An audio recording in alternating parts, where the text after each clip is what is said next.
ఈరోజు పచ్చి పులుసులోకి చింతపండు ఒక నిమ్మకాయ చింతపండు నానబెట్టుకున్నాను. అందులోకి ఉల్లిపాయ, పచ్చిమిరపకాయ, బెల్లం,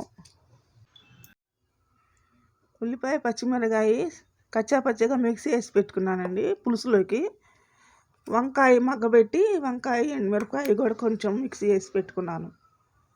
ఇదేమో బెల్లం. వేడెక్కాక పోపు పెడుతున్నానండి పచ్చి పులుసుకి.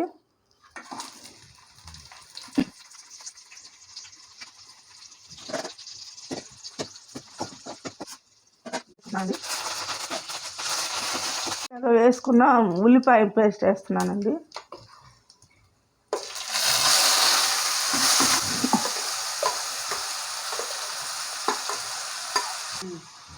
పచ్చి పులుసు కొంతమంది పచ్చిగానే చేసుకుంటారండి అన్నీ, కానీ నేను ఇలా చేస్తున్నాను. ఇది ఫస్ట్ టైం అండి పచ్చి పులుసు చేయటం. మా పిల్లలు అడిగారని చేస్తున్నాను. పులుసు పిసుక్కున్నది పోసుకుంటున్నానండి ఇంట్లో.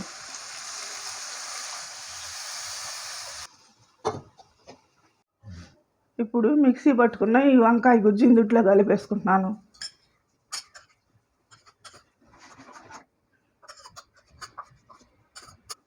వాటర్ కూడా కలుపుకోవాలండి కాసిని.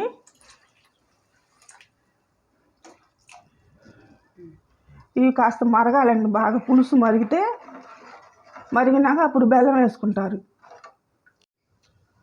పసుపు, కారం,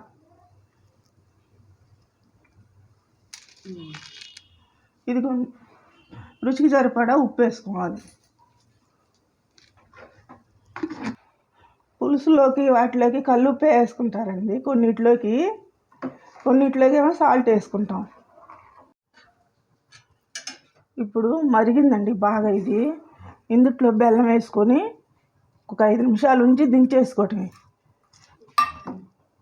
ఈ వీడియో కానీ మీకు నచ్చినట్టయితే లైక్ చేయండి, షేర్ చేయండి, సబ్స్క్రైబ్ చేయండి. 10 నిమిషాల్లో రెడీ అయ్యే కమ్మరైన పచ్చి పులుసు రెడీ అయిపోయిందండి.